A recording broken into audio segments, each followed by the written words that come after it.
우리는 왜 나이가 들수록 말이 많아질까요? 젊을 때는 그렇게 과묵했던 사람도 60을 넘기고 나면 어느새 자기 이야기를 꺼내기 시작합니다. 자식 이야기, 건강 이야기, 돈 이야기, 배우자 이야기. 처음엔 가벼운 수다처럼 시작되지만 어느 순간 그 말들은 우리가 통제할 수 없는 곳으로 흘러갑니다. 이상한 일입니다. 젊을 때는 말 조심하라고 배웠고 또 그렇게 살아왔습니다. 그런데 나이가 들면 마치 말을 해야 살 것 같은 착각에 빠집니다. 누군가와 대화를 나누면서 내 존재를 확인하고 싶어지고 내 이야기를 들어주는 사람이 있으면 그 사람을 믿는다고 착각합니다. 그러나 플라톤은 이미 2000년 전에 말했습니다. 말은 진실을 드러내기도 하지만 동시에 인간을 가장 깊은 수렁으로 끌어내리기도 한다고. 특히 나이가 들어서 하는 말은 젊을 때보다 훨씬 더 위험합니다. 왜냐하면 그 말 속에는 이제 돌이킬 수 없는 인생의 무게가 실려 있기 때문입니다. 한 가지 질문을 드리고 싶습니다. 당신은 지금까지 살면서 말 때문에 후회한 적이 몇 번이나 됩니까? 아마 손가락으로 셀 수 없을 겁니다. 그리고 그 후회의 대부분은 아마도 가까운 사람에게 한 말일 것입니다. 형제에게, 자식에게, 오랜 친구에게, 혹은 배우자에게. 우리는 가까운 사람일수록 방심합니다. 이 사람은 나를 이해해 줄 거라고, 이 사람은 내 편이라고 믿기 때문입니다. 하지만 인간관계의 비극은 바로 여기서 시작됩니다. 가까운 사람일수록 우리의 말은 더 깊이 박힙니다. 그리고 더 오래 남습니다. 어쩌면 평생 남습니다. 제가 아는 어느 분은 70평생을 살면서 가장 후회되는 순간이 언제냐는 질문에 이렇게 대답했습니다. 동생한테 했던 말이요. 30년도 더 된 일인데 아직도 그 말이 돌아와서 나를 찌릅니다. 그분은 젊은 시절 사업이 잘 안 풀린다고 고민하던 동생에게 이렇게 말했다고 합니다. 형은 다 해봐서 아는데 너는 그런 거 안 맞아. 그냥 월급쟁이로 사는 게 내 분수야.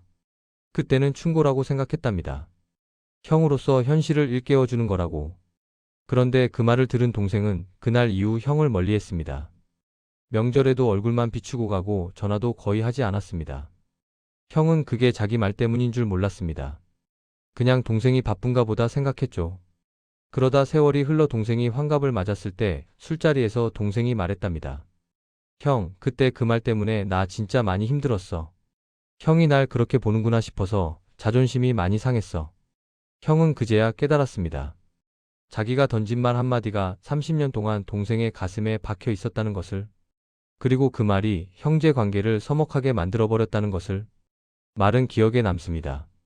좋은 말도 나쁜 말도 모두 남습니다. 하지만 특히 상처가 되는 말은 마치 돌에 새긴 글자처럼 지워지지 않습니다. 플라톤은 말이 가진 이 이중성을 꿰뚫어 봤습니다. 말은 생각을 전달하는 도구이지만 동시에 관계를 파괴하는 무기가 될 수 있다고. 특히 우리의 사생활에 대한 말, 우리의 약점에 대한 말, 우리의 속마음에 대한 말은 한 번 입 밖으로 나가면 다시 주워 담을 수 없다고. 나이가 들면 우리는 더 많은 사생활을 갖게 됩니다. 자식 문제, 손주 문제, 건강 문제, 재산 문제, 배우자와의 문제. 젊을 때는 없던 고민들이 하나둘씩 쌓입니다. 그리고 그 무게가 버거워질 때 우리는 누군가에게 말하고 싶어집니다. 하지만 여기서 조심해야 합니다. 사생활을 말하는 순간 우리는 관계의 주도권을 잃습니다. 왜 그럴까요? 왜냐하면 우리의 약점을, 우리의 고민을, 우리의 속사정을 아는 사람은 이제 우리를 다르게 보기 때문입니다. 동정의 눈으로 보거나 우월감을 느끼거나 때로는 그 정보를 다른 사람에게 흘리기도 합니다. 그 사람 요즘 자식 때문에 속 많이 썩는데. 그 집 알고 보니까 돈이 별로 없나 봐. 부부 사이가 안 좋은 것 같더라고. 이런 말들은 어디서 시작될까요? 대부분 본인의 입에서 시작됩니다. 믿었던 사람에게 털어놓은 이야기가 어느새 여러 사람의 입을 거쳐 소문이 됩니다. 그리고 그 소문은 원래의 이야기보다 훨씬 더 과장되고 왜곡되어 돌아옵니다. 저는 요양원에서 봉사활동을 하면서 많은 어르신들을 만났습니다. 그 중에서 유독 조용한 분이 한 분 계셨습니다. 다른 어르신들이 이런저런 이야기를 나눌 때도 그분은 그저 고개만 끄덕일 뿐. 자기 이야기는 거의 하지 않았습니다. 처음엔 무뚝뚝하신 분인가 생각했는데 나중에 알고 보니 그게 아니었습니다. 그분은 젊은 시절 말 때문에 큰 상처를 받은 경험이 있었습니다. 그분은 50대 초반에 사업이 어려워져서 가까운 친구에게 고민을 털어놓았답니다. 그 친구는 나만 알고 있을게, 걱정하지 마라고 말했지만 얼마 지나지 않아 그 이야기가 동네에 퍼졌습니다. 사람들은 그분을 동정하는 척하면서 뒤에서 수군거렸고 그분은 그 시선을 견딜 수 없었습니다. 그때부터 그분은 결심했답니다. 내 이야기는 절대 남에게 하지 않겠다고. 가족에게도, 친구에게도, 누구에게도. 그리고 그 원칙을 평생 지켰습니다. 그분은 이렇게 말씀하셨습니다. 사람들은 다 친하다고 말하지만 진짜 친한 사람은 없어요. 그냥 각자 자기 인생 사는 거지. 내가 힘들 때 누가 도와줬나요? 아무도 없었어요. 그러니까 이제는 내 이야기를 굳이 할 필요가 없다고 생각합니다. 처음엔 그 말이 너무 차갑게 느껴졌습니다. 하지만 시간이 지나면서 그분의 말이 이해가 되기 시작했습니다. 그분은 말을 아낌으로써 자기 자신을 지킨 것입니다. 상처받지 않기 위해, 오해받지 않기 위해, 그리고 누구에게도 약점을 주지 않기 위해. 플라톤은 이데아의 세계와 현실 세계를 구분했습니다. 이데아의 세계는 완벽하고 변하지 않지만 현실 세계는 불완전하고 끊임없이 변한다고. 그리고 말도 마찬가지입니다. 우리가 하고 싶은 말, 전하고 싶은 진심은 이데아의 세계에 속하지만 실제로 입 밖으로 나온 말은 현실 세계에 속합니다. 문제는 현실 세계의 말은 우리가 의도한 대로 전달되지 않는다는 것입니다. 듣는 사람의 기분에 따라, 관계에 따라, 상황에 따라 완전히 다른 의미로 받아들여집니다. 우리가 아무리 좋은 의도로 말했어도 상대방이 상처받았다면 그것은 상처를 준 말이 됩니다. 그래서 진짜 지혜로운 사람은 말을 줄입니다. 아니, 더 정확히 말하면 자기 사생활에 대한 말을 줄입니다. 세상 돌아가는 이야기, 날씨 이야기, 가벼운 안부는 나눌 수 있습니다. 하지만 자기 속마음, 자기 고민, 자기 가족의 문제는 함부로 입 밖에 내지 않습니다. 왜냐하면 그것들은 한번 말하는 순간 더 이상 자기만의 것이 아니게 되기 때문입니다. 우리는 평생 관계 속에서 살아갑니다. 태어나면서부터 부모와의 관계, 형제와의 관계, 친구와의 관계, 동료와의 관계, 배우자와의 관계, 자식과의 관계. 끊임없이 누군가와 연결되어 있습니다. 하지만 나이가 들수록 깨닫게 됩니다. 관계가 많다고 해서 행복한 것은 아니라는 것을. 오히려 관계가 많을수록 복잡해지고 피곤해지고 상처받을 기회도 많아진다는 것을. 특히 가족 관계가 그렇습니다. 가족은 가장 가까운 관계지만 동시에 가장 상처를 많이 주고받는 관계이기도 합니다. 왜냐하면 가족이라는 이유로 우리는 방심하기 때문입니다. 가족이니까 이 정도는 말해도 괜찮겠지, 가족이니까 이해해주겠지, 가족이니까 용서해주겠지. 하지만 가족이라고 해서 모든 게 용서되는 것은 아닙니다. 오히려 가족에게 한 말은 남에게 한 말보다 더 깊이 박힙니다. 왜냐하면 가족이기에 더 기대가 컸고 가족이기에 더 실망이 크기 때문입니다. 어느 분은 이런 이야기를 들려주셨습니다. 30대 아들이 사업에 실패하고 집에 들어와 몇 년간 백수로 지냈답니다. 처음엔 참았지만 시간이 지나면서 답답한 마음에 이런저런 잔소리를 하게 됐고 결국엔 너는 왜 형만 못하냐는 말을 해버렸답니다. 그날 이후 아들은 집을 나갔습니다. 연락도 끊고 명절에도 오지 않았습니다. 어머니는 나중에야 후회했지만 이미 엎질러진 물이었습니다. 그 한마디가 30년을 키워온 모든 사랑을 지워버렸습니다. 지금 그 어머니는 요양원에서 지냅니다. 아들은 가끔 돈을 보내지만 얼굴은 보여주지 않습니다. 어머니는 그 말을 후회하지만 이제는 취소할 수 없습니다. 사람들은 믿었던 사람에게 말했을 뿐인데라고 말합니다. 마치 자기는 잘못이 없고 상대방이 배신한 것처럼. 하지만 진실은 다릅니다. 우리가 누군가를 믿는다는 것은 사실 우리의 착각일 때가 많습니다. 우리는 그 사람을 믿는 게 아니라 그 사람이 우리를 이해해 주기를 바라는 것입니다. 그 사람이 우리 편이 되어 주기를 바라는 것입니다. 하지만 세상에 완벽하게 내 편인 사람은 없습니다. 가족도, 친구도, 배우자도 모두 자기 인생이 있고 자기 입장이 있고 자기 한계가 있습니다. 그러니 내 이야기를 들었을 때 그 사람이 내가 원하는 대로 반응해 줄 거라는 보장은 없습니다. 더구나 인간은 본래 약한 존재입니다. 비밀을 지키겠다고 다짐해도 술자리에서, 친한 사람과의 대화에서 무심코 흘리게 됩니다. 이건 비밀인데 하면서 말입니다. 그래서 플라톤은 말했습니다. 진정한 지혜는 침묵을 선택하는 힘에 있다고. 말을 많이 하는 것이 지혜가 아니라 하지 않아도 될 말을 참는 것이 진짜 지혜라고. 특히 나이가 들면 우리는 더 많은 것을 알게 됩니다. 세상 이치도 알게 되고 인간의 본성도 알게 되고 관계의 한계도 알게 됩니다. 그런데 아이러니하게도 아는 게 많아질수록 말이 많아집니다. 마치 그동안 쌓인 것들을 토해내야 할 것처럼. 하지만 진짜 어른은 다릅니다. 진짜 어른은 알면서도 말하지 않습니다. 불편한 진실을 알아도, 상대방의 약점을 알아도, 관계의 거짓을 알아도 함부로 입 밖에 내지 않습니다. 왜냐하면 그것을 말하는 순간 관계가 무너진다는 것을 알기 때문입니다. 침묵은 품격을 남깁니다. 말은 기억에 남지만 침묵은 품격으로 남습니다. 사람들은 당신이 무슨 말을 했는지는 기억하지 못해도 당신이 말하지 않았던 순간은 기억합니다. 당신이 말할 수 있었지만 참았던 순간, 당신이 화낼 수 있었지만 견뎠던 순간, 당신이 폭로할 수 있었지만 지켰던 순간, 그 순간들이 모여서 당신의 품격이 됩니다. 어느 분은 평생 공무원으로 일하시면서 수많은 사람들의 비밀을 알게 됐다고 합니다. 누가 어떤 문제를 겪고 있는지, 누가 어떤 민원을 넣었는지, 누가 어떤 형편인지. 하지만 그분은 퇴직하고 20년이 지난 지금까지도 그 이야기들을 단 한 번도 입 밖에 낸 적이 없다고 합니다. 사람들은 그분을 신뢰합니다.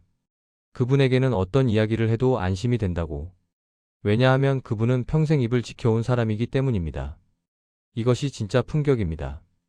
돈이 많아서, 지위가 높아서 생기는 품격이 아니라 침묵으로 쌓아온 신뢰에서 나오는 품격입니다. 나이가 들수록 우리는 외부보다 내면을 정리해야 합니다. 젊을 때는 바깥을 향해 달려갑니다. 성공하기 위해, 인정받기 위해, 무언가를 이루기 위해. 하지만 60을 넘기면 이제는 안을 들여다볼 때입니다. 내가 무엇을 쌓아왔는가? 내가 무엇을 지켜왔는가? 내가 어떤 사람으로 기억되고 싶은가? 플라톤은 인간이 나이를 먹을수록 이데아의 세계, 즉 본질의 세계에 가까워져야 한다고 말했습니다. 겉으로 드러나는 것들, 일시적인 감정들, 남들의 평가 같은 것에 흔들리지 말고 본질에 집중해야 한다고. 그리고 그 본질 중 하나가 바로 침묵하는 힘입니다. 침묵한다는 것은 무관심이 아닙니다. 오히려 가장 깊은 관심입니다. 말로 상처 주지 않기 위한 배려이고, 관계를 지키기 위한 노력이고, 자기 자신을 지키기 위한 지혜입니다. 나이가 들면 우리는 더 많은 상처를 품게 됩니다. 자식에게 받은 상처, 배우자에게 받은 상처, 형제에게 받은 상처, 세상에게 받은 상처. 그 상처들이 쌓여서 때로는 누군가에게 토로하고 싶어집니다. 하지만 여기서 멈춰야 합니다. 그 상처를 말하는 순간 우리는 피해자가 됩니다. 그리고 피해자의 위치에 서면 우리는 품격을 잃습니다. 사람들은 동정은 해주지만 존경하지는 않습니다. 진짜 어른은 상처를 말하지 않습니다. 상처를 안고 살되 그것을 무기 삼아 남을 공격하지도 않고 그것을 핑계 삼아 자기 연민에 빠지지도 않습니다. 그냥 조용히 자기 인생을 살아갑니다. 그렇다면 우리는 어떻게 살아야 할까요? 먼저 자기 이야기를 줄여야 합니다. 특히 사생활에 대한 이야기를. 자식 이야기, 배우자 이야기, 돈 이야기, 건강 이야기. 이런 것들은 가능한 한 입밖에 내지 않는 것이 좋습니다. 물론 필요한 경우도 있습니다. 하지만 대부분은 필요 없는 경우입니다. 그냥 누군가와 이야기하고 싶어서, 공감받고 싶어서, 인정받고 싶어서 하는 말들입니다. 그런 욕구는 이해합니다. 하지만 그 욕구를 채우기 위해 우리가 치러야 하는 대가는 너무 큽니다. 말 한마디 때문에 관계가 틀어지고, 오해가 생기고, 상처받고, 후회하게 됩니다. 그러니 차라리 말을 아끼십시오. 하고 싶은 말의 절반만 하십시오. 아니, 4분의 1만 해도 충분합니다. 둘째, 듣는 사람이 되십시오. 말하는 사람이 아니라. 나이가 들면 우리는 자꾸 말하고 싶어집니다. 내 경험을, 내 생각을, 내 조언을. 하지만 대부분의 경우 상대방은 우리의 말을 원하지 않습니다. 그냥 자기 말을 들어주는 사람을 원할 뿐입니다. 그러니 듣는 사람이 되십시오. 상대방의 이야기를 들어주되 판단하지 마십시오. 평가하지 마십시오. 그냥 고개만 끄덕이십시오. 그것만으로도 충분합니다. 셋째, 거리를 두십시오. 모든 관계에 적당한 거리가 필요합니다. 너무 가까우면 상처받고 너무 멀면 외롭습니다. 그 중간 어딘가에 편안한 거리가 있습니다. 가족이라도 친구라도 적당한 거리를 유지하십시오. 매일 연락하지 않아도 됩니다. 모든 것을 공유하지 않아도 됩니다. 각자의 영역을 존중하면서 필요할 때 곁에 있어주는 것. 그것이 성숙한 관계입니다. 넷째, 설명하지 마십시오. 나이가 들수록 우리는 자꾸 설명하려 듭니다. 내가 왜 그랬는지, 내 상황이 어땠는지, 내가 얼마나 힘들었는지. 하지만 설명할수록 우리는 초라해집니다. 진짜 어른은 설명하지 않습니다. 이해받지 못해도 괜찮습니다. 오해받아도 괜찮습니다. 시간이 지나면 다 밝혀집니다. 플라톤은 동굴의 비유를 들어 인간의 삶을 설명했습니다. 대부분의 사람들은 동굴 속에서 벽에 비친 그림자를 보며 그것이 진실이라고 믿는다고. 하지만 진짜 지혜로운 사람은 동굴 밖으로 나가 진짜 빛을 본다고. 우리 인생도 마찬가지입니다. 대부분의 사람들은 말의 그림자 속에서 살아갑니다. 말로 관계를 맺고, 말로 자기를 표현하고, 말로 존재를 증명하려 합니다. 하지만 그것은 그림자일 뿐입니다. 진짜 빛은 침묵 속에 있습니다. 말하지 않아도 전해지는 마음, 설명하지 않아도 이해되는 관계, 표현하지 않아도 느껴지는 존재감. 그것이 진짜입니다. 나이가 들수록 우리는 그 진짜를 향해 나아가야 합니다. 말의 그림자에서 벗어나 침묵의 빛을 향해. 마지막으로 하나만 더 말씀드리겠습니다. 늙는다는 것은 무엇일까요? 몸이 쇠약해지는 것? 기억력이 나빠지는 것? 아니면 주변 사람들이 하나씩 떠나가는 것? 그것도 맞지만 진짜 늙는다는 것은 불필요한 것들을 내려놓는 과정입니다. 불필요한 욕심, 불필요한 집착, 불필요한 관계, 그리고 불필요한 말. 젊을 때는 더 많이 가지려 하고, 더 많이 말하려 하고, 더 많이 증명하려 합니다. 하지만 나이가 들면 덜어내야 합니다. 가진 것을 줄이고, 말을 줄이고, 욕심을 줄이고. 그렇게 비워낸 자리에 비로소 평온이 찾아옵니다. 평온은 무언가를 얻어서 오는 것이 아닙니다. 무언가를 내려놓아서 옵니다. 말을 내려놓을 때 계속 오전 1155우리는 평온해집니다. 설명하려는 욕구를 내려놓을 때 우리는 자유로워집니다. 인정받으려는 욕심을 내려놓을 때 우리는 비로소 자기 자신이 됩니다. 어느 선사가 이런 말을 했습니다. 말이 많은 사람은 마음이 시끄럽고 말이 적은 사람은 마음이 고요하다. 우리 모두의 마음이 고요해지기를 바랍니다. 말을 줄이고 사생활을 지키고 관계에 적당한 거리를 두면서 그렇게 우리 각자의 평온을 찾아가기를.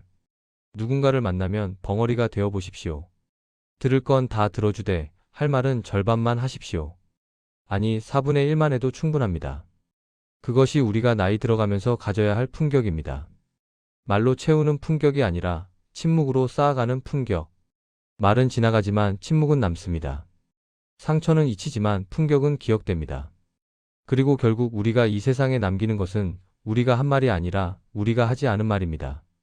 우리가 상처 줄 수 있었지만 참았던 순간들, 우리가 폭로할 수 있었지만 지켰던 비밀들, 우리가 말할 수 있었지만 삼켰던 진실들.